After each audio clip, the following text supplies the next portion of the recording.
Hadirin yang berbahagia, kita akan mulai sesi panel kedua yang berjudul The Importance of Social Trust in Upholding Human Dignity. Dan kita akan panggilkan para narasumber kita untuk naik ke panggung dan dipersilakan duduk di kursi yang telah tersedia sesuai dengan namanya. Yang pertama adalah Dr. Brad Scarves, kemudian His Excellency Dr. Alwi Shihab, Bapak Alexander Rieger, dan Ambassador Ahsanul Habib. Kami persilahkan. Ya, kami panggilkan Dr. Brad Scarves, His Excellency Dr. Alwi Shihab, Bapak Alexander Rieger, dan Ambassador Ahsanul Habib. Dan kami mengundang moderator untuk sesi panel 2 yang berjudul The Importance of Social Trust in Upholding Human Dignity, yaitu Profesor Siti Nurul Azkiyah, MSc PhD, Dean of the Faculty of Education and Teacher Training FITK at UIN Syarif Hidayatullah, Jakarta. Silakan Prof. Siti Nurul Azkiyah.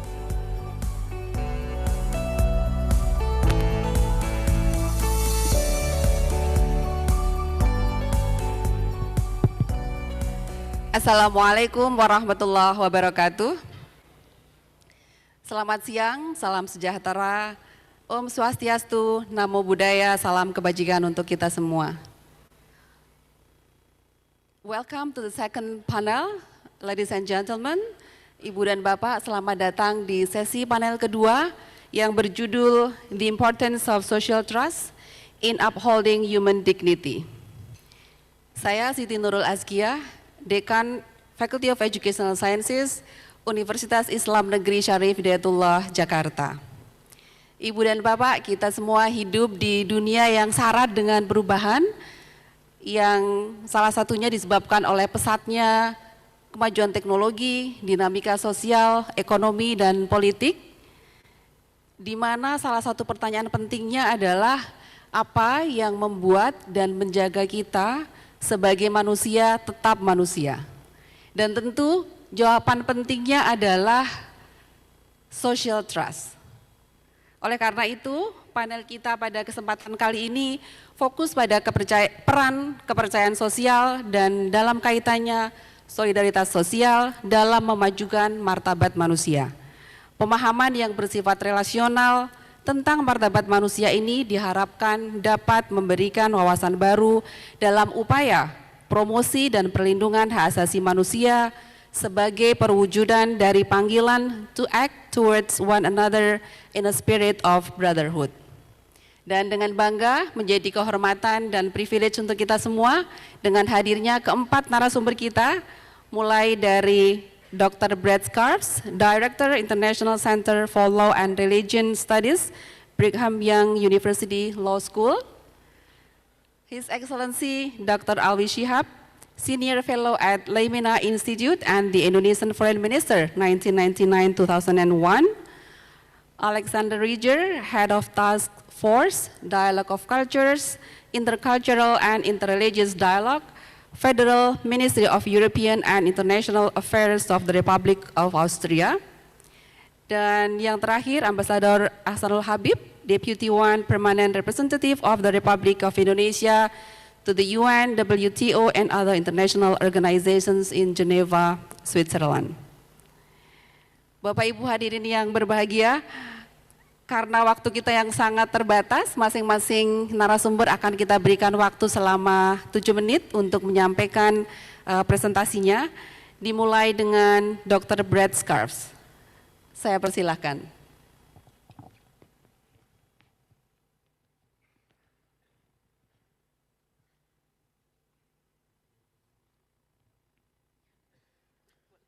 Good morning. At the foundation of any healthy society is social trust. That basic confidence we have that life together is possible, that our neighbors, our institutions, and even those who disagree with us are acting, at least for the most part, in good faith. Social trust is the unseen glue that holds communities and even nations together. It allows us to cooperate, to solve problems, to build businesses, to share neighborhoods, and to live under the rule of law. It promotes the ability to promote attitudes of tolerance, openness, and sensitivity to differences between people and among social groups. But social trust doesn't happen without concerted, intentional effort. Trust can only be built slowly, but it can be lost quickly. And once lost, it can be difficult or even impossible to rebuild. It is created on a moral foundation, the foundation of human dignity. Human dignity is the conviction that every person possesses an inherent worth that is not earned and cannot be taken away. We do not have dignity because of what we achieve or because others grant it to us. We have dignity because of who we are, human beings created with moral agency, conscience, and an inner light. For children of the book, it is because we believe everyone is created in the image of God. When we start there, when we see each person as someone with intrinsic value, it transforms how we relate to one another. Dignity calls us to look beyond labels, ideologies, and identities, and to see the humanity that we all share. It invites us to treat each person as a moral equal, not identical, but equal in worth. And it is from that recognition that social trust grows, because when I see your dignity, I begin to see you not as a competitor or an obstacle, but as a partner in the shared project of living together. I can disagree with you without dismissing you. I can listen to you without losing myself. Trust and dignity, in other words, are deeply intertwined. Dignity grounds trust, and trust protects dignity.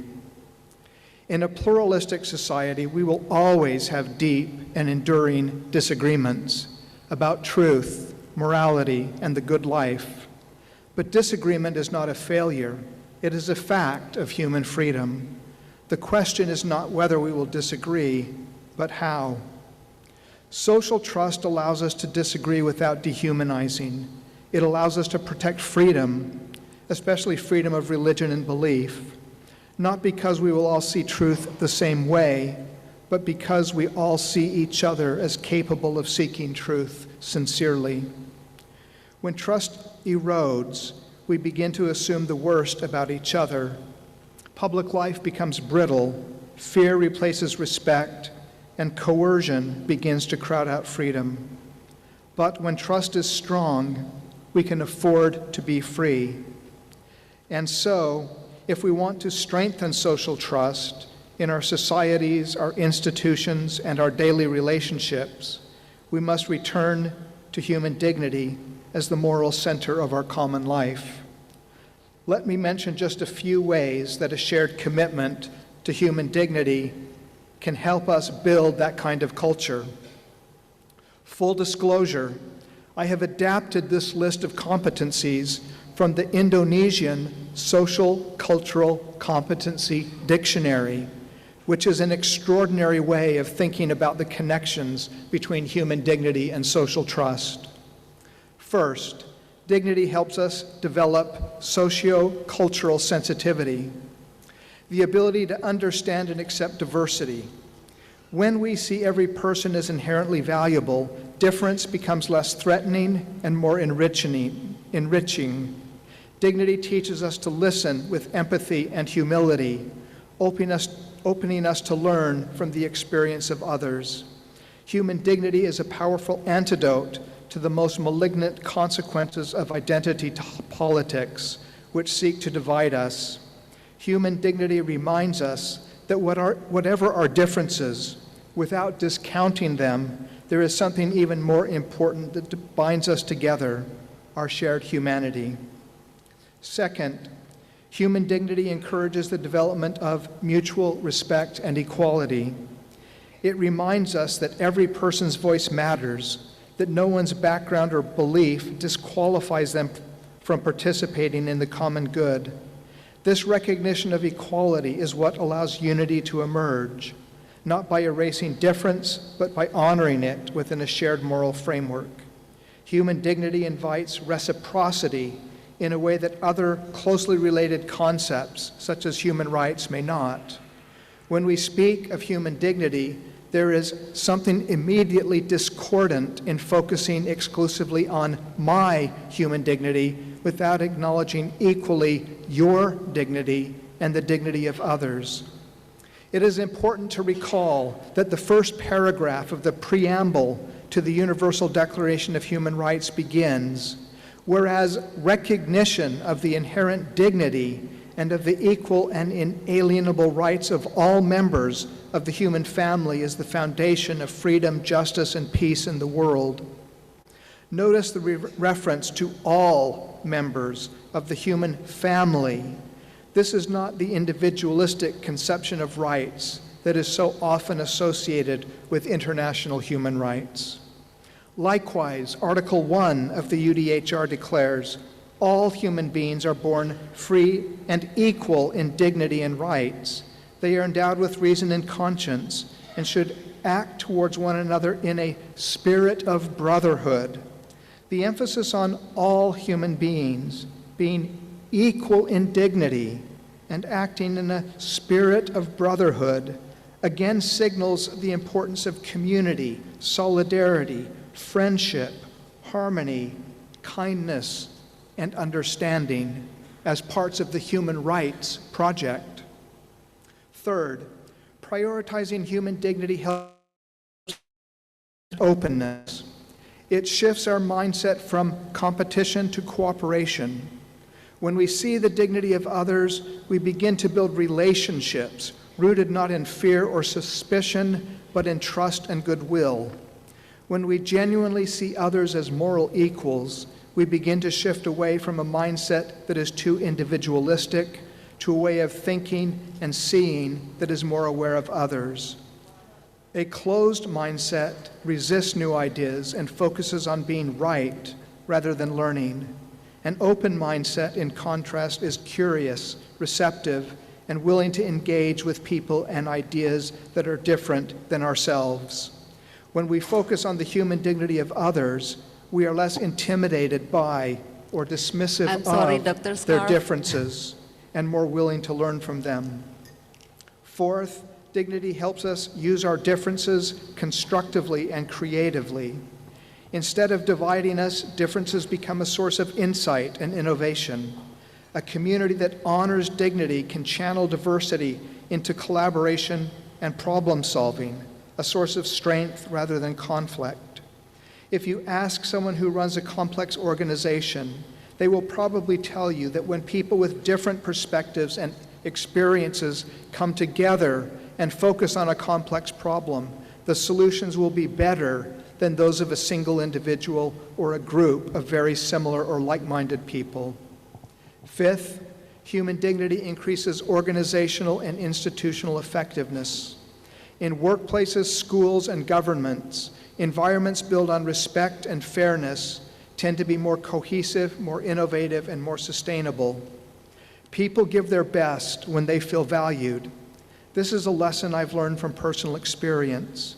When people are working hard for an organization, even one with a noble mission, if they feel unseen, unappreciated, mistreated, or taken for granted, they will burn out or get angry and walk away. Finally, dignity helps leaders and government representatives build social and interpersonal relationships with the people they serve. A public servant who approaches others with genuine respect and empathy builds credibility and trust, not just in themselves, but in the institutions they represent. This is not just a matter of reputation, which can be viewed from the outside, but more a matter of character, which can only be appreciated from the inside out. When human dignity becomes the moral center of our shared life, social trust flourishes. And when social trust flourishes, I'm sorry, Dr. Scarf, the time is really limited. Freedom and community can grow stronger. As I have studied the social cultural competencies in the Indonesian Competency Code, It is interesting that this umbrella competency is called the glue of the nation. As I've tried to give a name to the underlying thread that connects the various levels of these competencies, I believe it is a deep commitment to human dignity. Because in the end, social trust and human dignity are not abstract ideals, they are lived realities. Dignity grounds trust, trust sustains a free and harmonious society, and together they make possible a society that is not only free but humane, not only diverse but united, a society that can be trusted to respect and protect the dignity of every human person. Thank you. Thank you very much, and I'm sorry for the time. Bapak Ibu, kita masuk ke narasumber kita yang kedua. Saya persilahkan kepada His Excellency Dr. Alwi Shihab.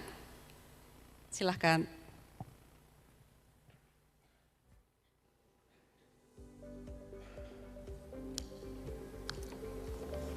Bismillahirrahmanirrahim. Assalamualaikum warahmatullahi wabarakatuh. Today I will present the collaboration between human dignity, social trust, and clean governance. I'm sure that you have listened to very wonderful speech which has to do with my speech. Human dignity is the foundation of every just and humane society. It reflects the intrinsic worth that God has bestowed upon every human being, regardless of rank, wealth, or background. Both Islam and Christianity, and indeed almost all religious traditions, teach that dignity is not earned but bestowed. The Quran declares, quote, "We have certainly honored the children of Adam and carried them on the land and sea and provided for them the good things and preferred them over much of what we have created." Similarly, the Bible proclaims that humanity is made in the divine image. The above foundational teachings converge on one truth: human dignity is divinely given and must be protected in both private and public life. When this dignity is respected, citizens develop social trust, the belief that others and their leaders will act with honesty and fairness. Social trust sustains unity, cooperation, and peace in society. It forms the moral glue of nation. By contrast, corruption stands as one of the most serious violations of human dignity and social trust. It violates justice, deepens inequality, and replaces trust with cynicism. It is arrogance that is the root cause of this immorality, and slowly festers into corruption. The need to stand high and the desire to win by any means necessary stem from this very human arrogance. For that, God declares that arrogance is the exclusive cloak of God, and anyone who attempts to adorn themselves with it is promised to suffer grave consequences. Al-kibriya'u ridai, man labisahu qasamtu.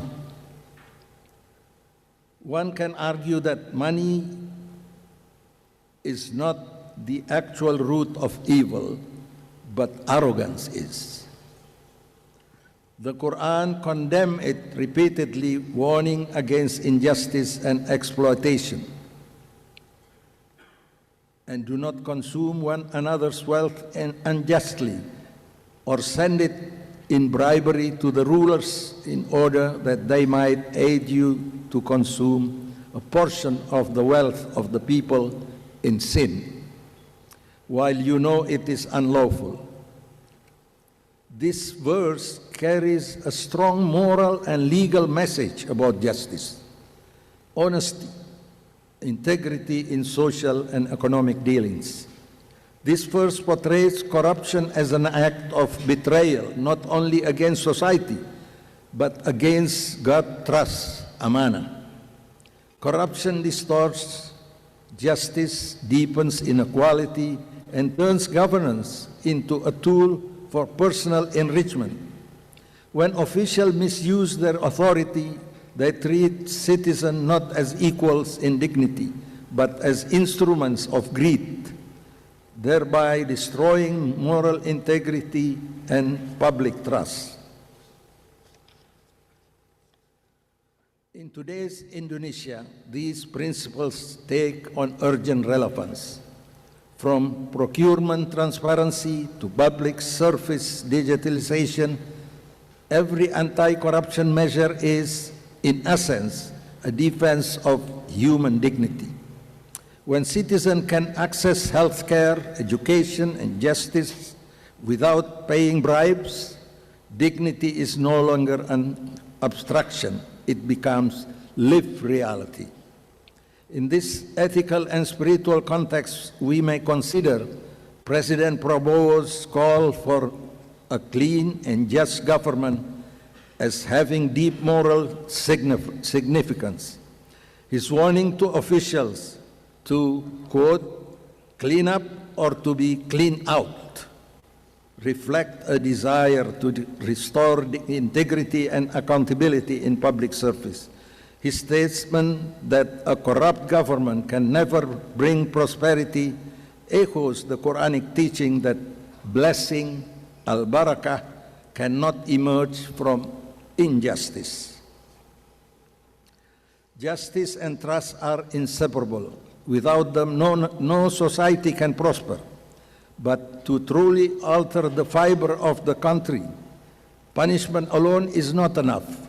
Still, penalties can deter wrongdoing, but long-term change requires moral education and civic participation. Ethics should not only be taught in religious sermons, but also embedded in school curricula, workplace culture, and public institutions.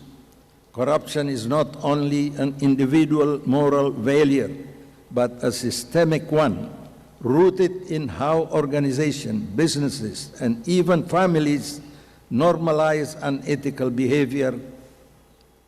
When companies operate within systems that reward loyalty over integrity or profit over fairness, corruption becomes a learned practice rather than a moral deviation. True reform, therefore, must ensure that individuals are treated and compensated fairly, that merit and transparency, not favoritism, define professional advancement, and that ethical role models are visible at every level of leadership. When leaders embody accountability and humanity, they signal that integrity is not optional but essential. Equally, fairness and communities play a quiet, very powerful role. When children grow up in households where honesty is praised more than ambition, and where success is measured by contribution rather than accumulation, ethical expectations become part of one's identity. In short, building clean governments require not only rules and enforcement, but an entire ecosystem of trust, sustained by fair systems, ethical institutions, and families that pass down integrity as a moral inheritance.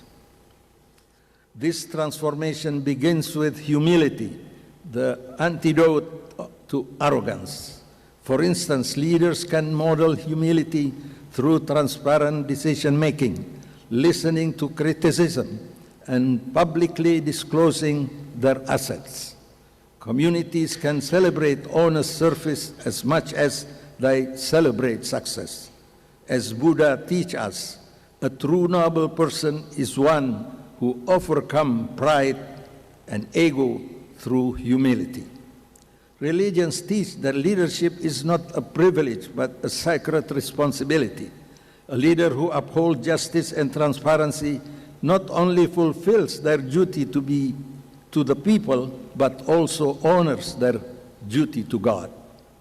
In this sense, President Prabowo's anti-corruption vision aligns with moral and spiritual principles that affirm human dignity as the foundation of social trust. This resonates with the Quranic principle of justice. Indeed, Allah commands that you to render trust to whom they are due, and when you judge between people, to judge with justice. The same truth is echoed by Jesus' teaching: whoever can be trusted with very little can also be trusted with much, and whoever is dishonest with very little will also be dishonest with much. Finally, I still have 1 minute, I think. Corruption is, you know, when I talk about corruption, I can talk 1 hour. Corruption is something we have been confronting for decades, not only in Indonesia, yet it remains unresolved. This persistence demands reflection. Does the problem lie in weak institutions, cultural tolerance, or the absence of moral accountability? Ultimately, it begins with the individual, their awareness, conscience, and daily choices to act with integrity even when no one is watching. When governance is clean and just, citizens experience fairness, and their trust in the state is strengthened. Social research consistently shows that societies with higher level of trust enjoy stronger economic performance, better public health, greater civic engagement. Clean governance, in other words, is not just moral, it is developmental. Conversely, when corruption prevails, human dignity is humiliated and trust collapses, leading to division, apathy, and social decay. By linking justice with trust and service, more religious tradition reveal that the moral health of nation depends on its ability to uphold human dignity through clean governance. This moral vision also resonates with Indonesia's national philosophy, Pancasila, especially its 2nd and 5th principle, just and civilized humanity, kemanusiaan yang adil dan beradab, and social justice. Indonesia, Bapak. Yeah, this is the last page. Keadilan sosial bagi seluruh rakyat Indonesia.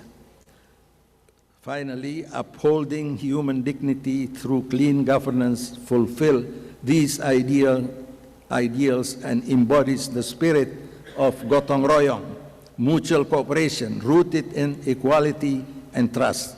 In essence, gotong royong is the spirit of togetherness, a moral commitment that individual well-being depends on the well-being of the entire community.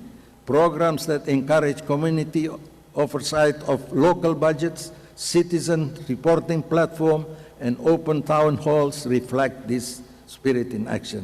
In conclusion, the ethics of nearly all religious traditions affirm that human dignity is the moral foundation of social trust, and social trust is the political fruit of clean governance. President Prabowo's call for integrity in public service reflect that this timeless wisdom. A corrupt government humiliates human dignity, destroys trust, and divides nation. A clean government, by contrast, protect the people and strengthen the moral unity of the state. The struggle against corruption is not only a matter of political reform, but a form of moral renewal, a civic awakening that reminds every citizen that justice is the highest form of worship. Thank you for your patience. Terima kasih banyak Bapak Dr. Alwi Shihab atas presentasinya. Bapak Ibu, selanjutnya saya mengundang narasumber kita yang ketiga, Bapak Alexander Riger, untuk menyampaikan presentasinya. Mohon maaf selama 7 menit.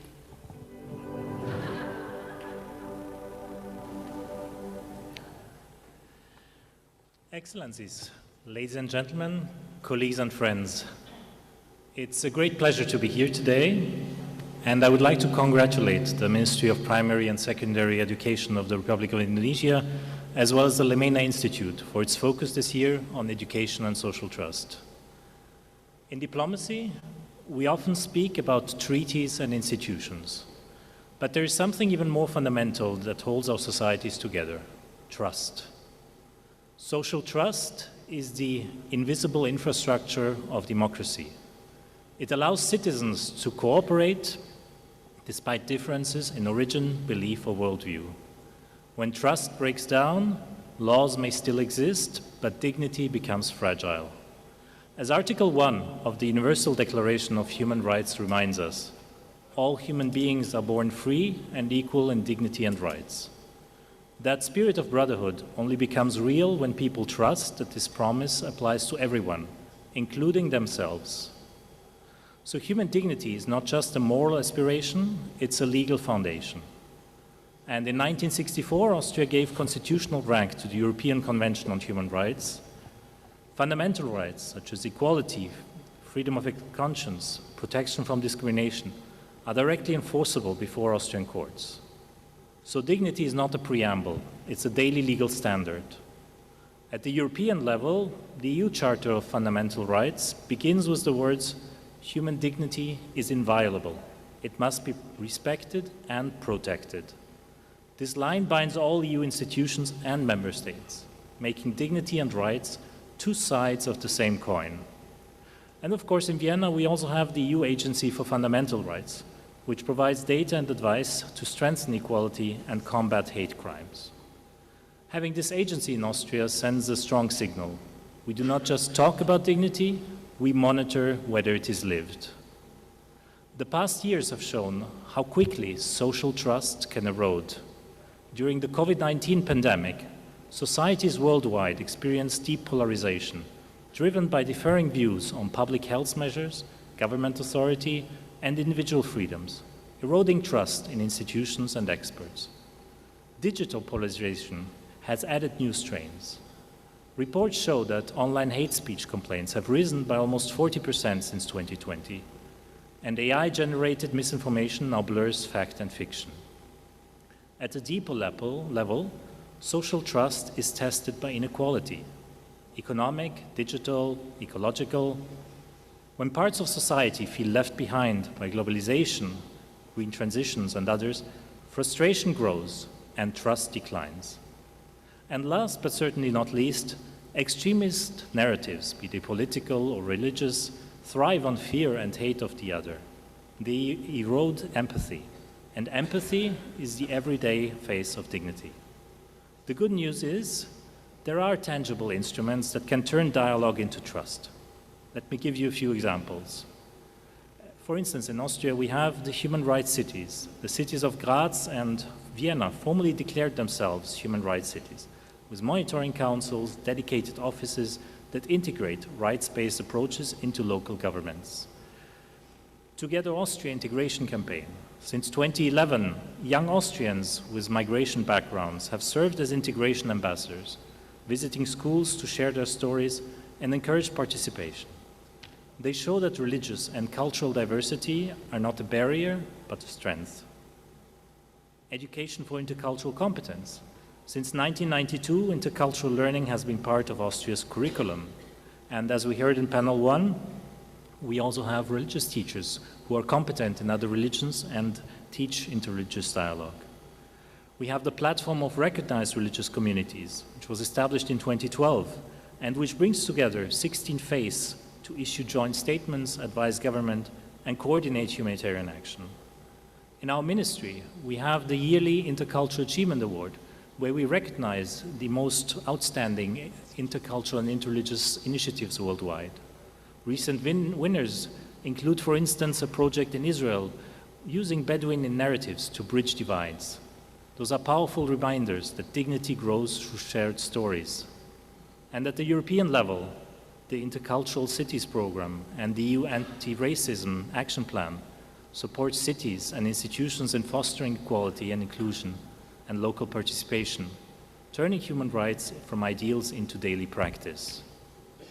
From these experiences, we can distill some practical recommendations. By anchoring dialogue initiatives institutionally, we make dialogue sustainable and not seasonal.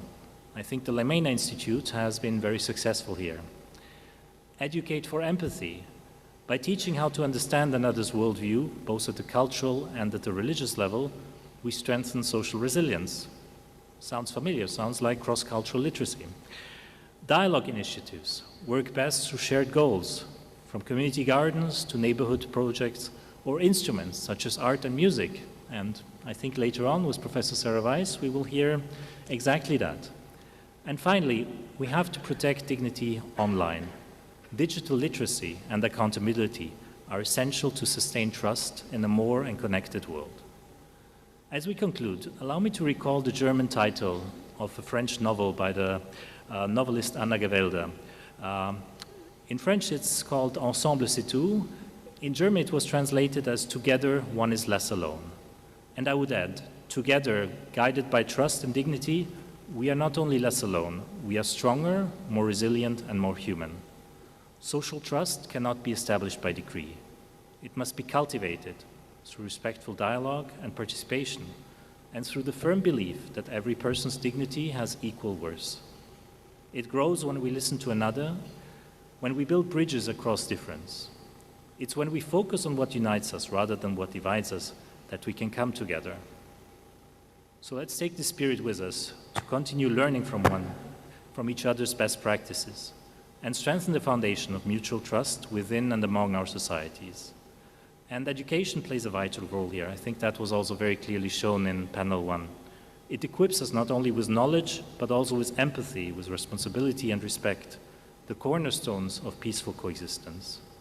So together we can uphold human dignity, deepen social trust, and contribute to a more stable and humane world. Thank you for your attention. Thank you very much for your timely presentations.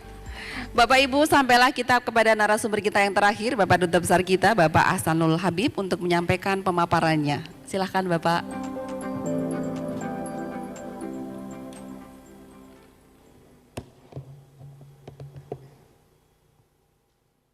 Thank you very much for the floor, Madam Moderator. And as I prepared my speech in English, allow me to deliver my speech in English as well.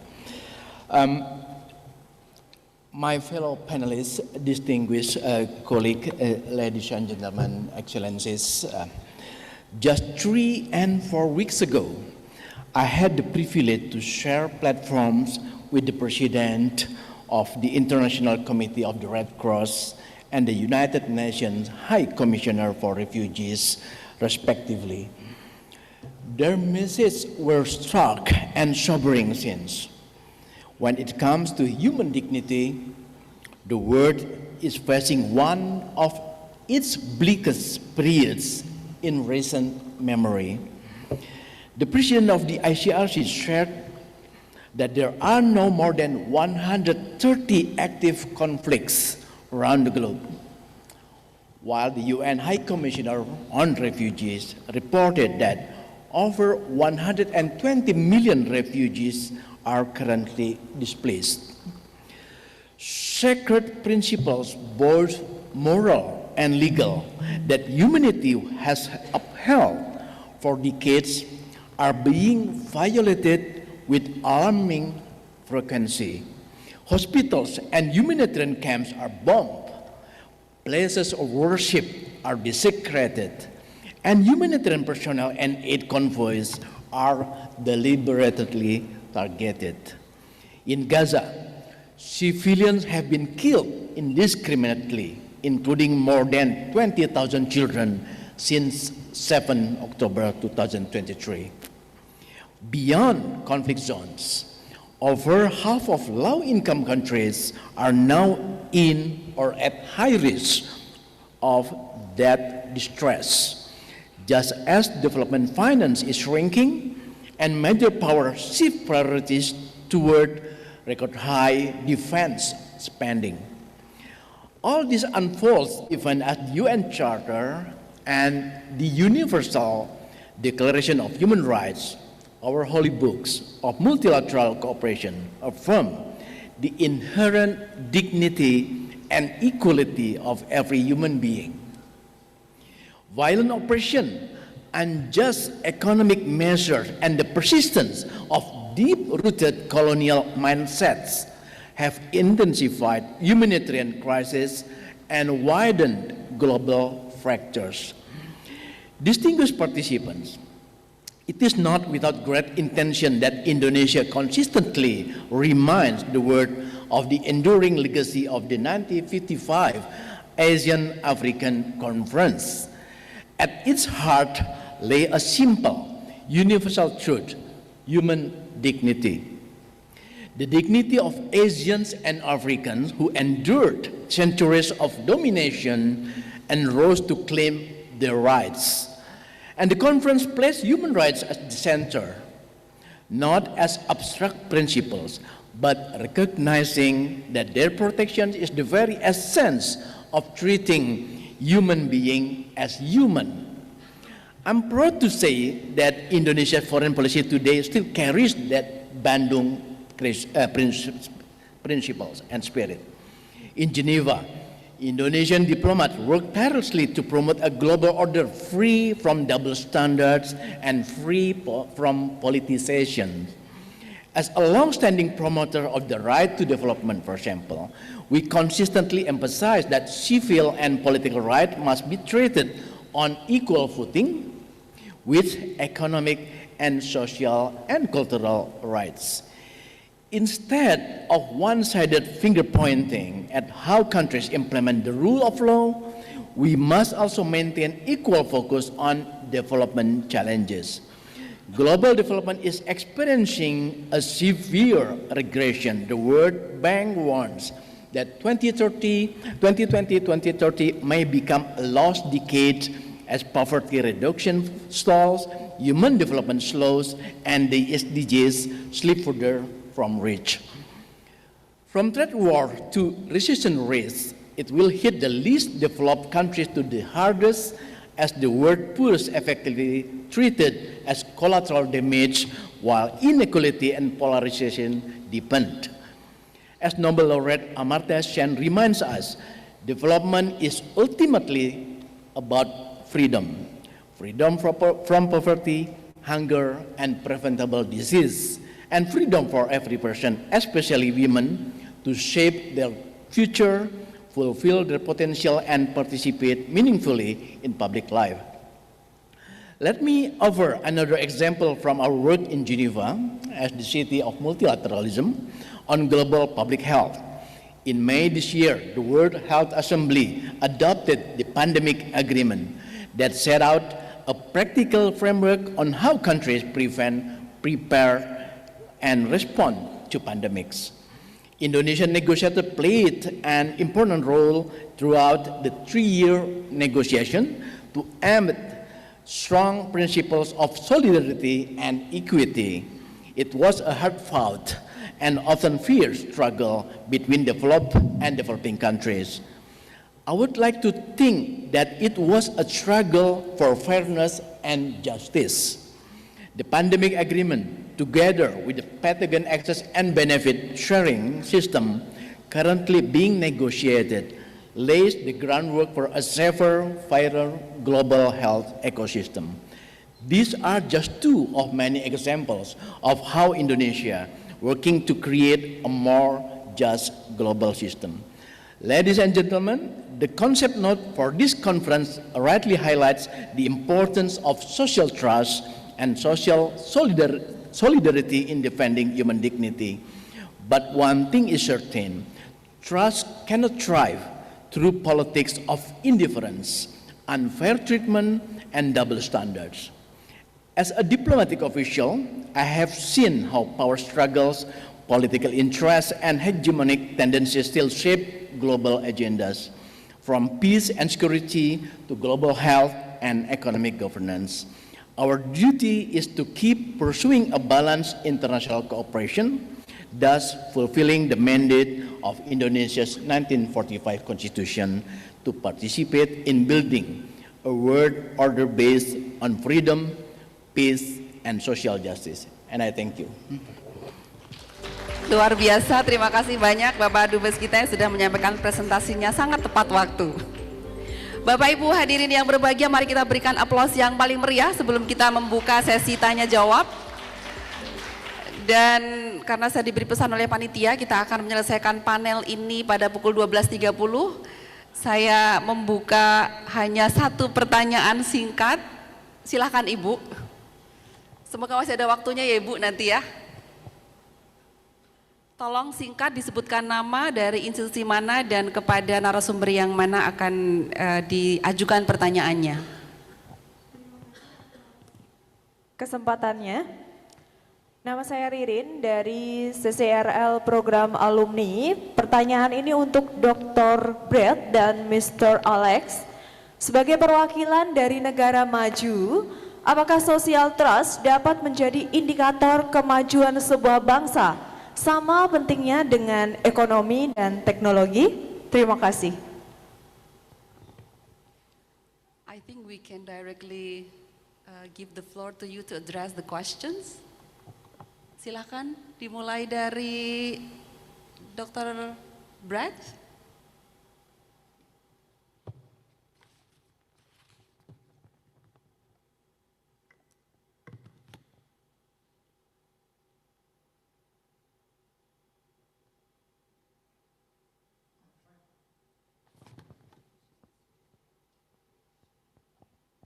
Trying to think how to phrase the answer without seeming trite. I think the importance of trust is hard to overstate. We can have legal frameworks which can try to create contracts which overcome gaps in trust. And we can have effective legal mechanisms that try to enforce contracts, so that even if we have parties that don't trust each other, they can interact and do business with each other. But almost every effective business network operates deeply on trust. And you can see this largely through networks that are based upon some sort of shared ethnicity or religious identity that exist within countries and across countries. If you have bonds of trust, you can break through and work through all kinds of assumptions that are difficult to write into detailed contracts. And I think it's equally important in all types of societies, whether they're economically lesser developed or if they're more developed. But the most important thing about trust is that it has to be earned. Human dignity is something that is not earned. This is something that we need to recognize in each other. Trust is different. Trust is something that can only be earned.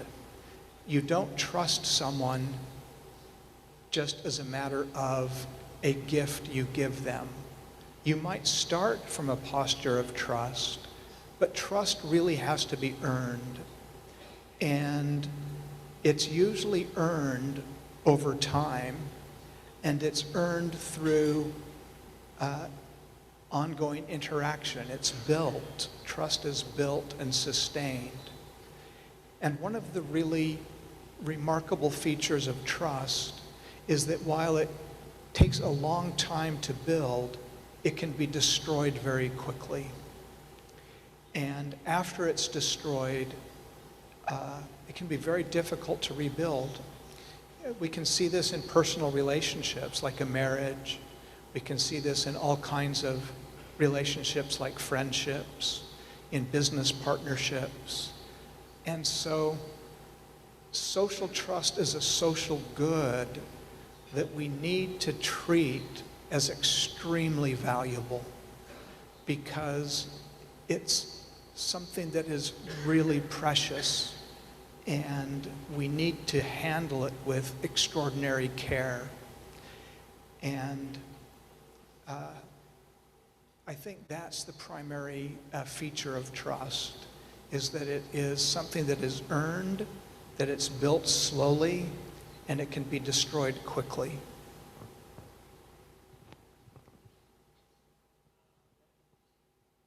Is it working? Yes.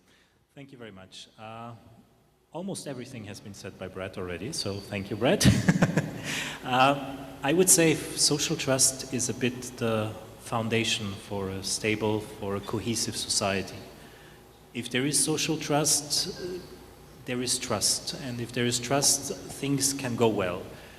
It doesn't automatically mean that suddenly you will evolve economically terribly, but I think the opposite is rather true. If that is not the case, it will hinder the development of your society. And as Brett was saying, trust can be ruined very fast, and this is why for politicians it's so challenging to regain this trust once it has been lost, and to regain the trust of the people. So in that sense, it's a very, very important element to take into consideration. And in business, we talk about bullish markets where people have confidence, and I think it's a bit the same in society. If people have trust between each other, things evolve much better and more smoothly. Thank you. Terima kasih banyak. Bapak Ibu, izinkan saya untuk memberikan kesempatan kepada Bapak Dr. Alwi Shihab dan Bapak Duta Besar kita untuk merespon dengan singkat. Silahkan Bapak. Iya, dengan pertanyaan yang sama, silahkan. Pertanyaan yang sama. Kepercayaan adalah suatu hal sebagaimana Pak Syref tadi mengatakan, dimulai dengan adanya hubungan yang akrab. Kepercayaan bisa hilang dimulai dengan prasangka yang buruk. Belum tentu orang berbuat sesuatu, tapi kalau seseorang berprasangka buruk, maka itu adalah jembatan untuk tidak percaya. Dari itu semua agama menganjurkan agar kita jangan sampai ada yang istilah kita suudzon, prasangka buruk, karena dengan prasangka buruk ini akan menghilangkan kepercayaan dan respect pada siapa saja. Jadi saya kira kita kurangi prasangka buruk untuk kita meraih kepercayaan. Terima kasih. Terima kasih. Selanjutnya Bapak Hasanul Habib, silahkan. Terima kasih Bu Moderator. Saya singkat saja, tetapi dari pengalaman saya selaku diplomat, social trust, social cohesion, salah satu faktor yang memperlemah adalah gap atau konsistensi antara komitmen, kebijakan, aturan, dan bagaimana mengimplementasikannya di lapangan. Pada saat kita sepakat bahwa kita memiliki nilai-nilai yang universal terhadap sebuah event, terhadap sebuah keputusan, semua tidak memiliki perbedaan. Namun pada saat implementasi di lapangan terlalu banyak variabel yang akan mengubah komitmen tersebut.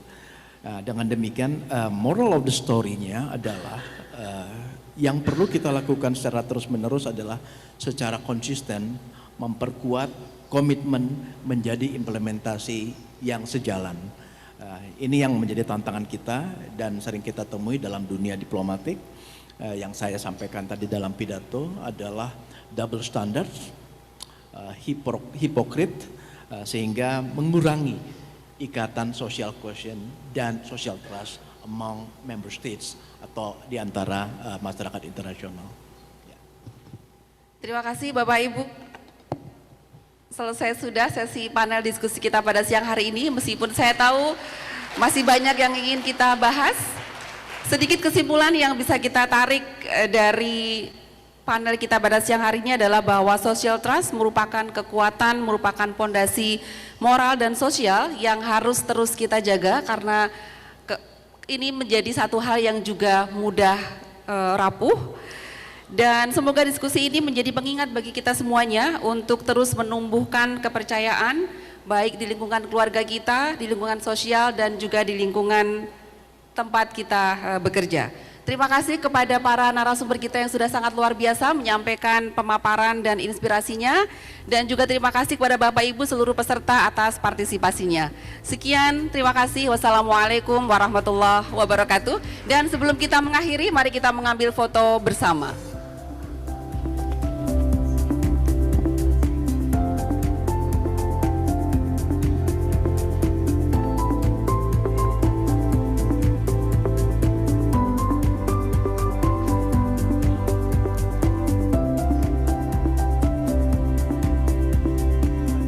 Ya, kita sampaikan senyuman yang terbaik para narasumber dan moderator. 1, 2, 3.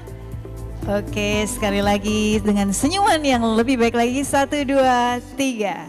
Iya, terima kasih banyak untuk para narasumber hebat dan moderator. Kita berikan apresiasi, tepuk tangan yang meriah. Dan kami persilahkan moderator dan para narasumber untuk meninggalkan panggung.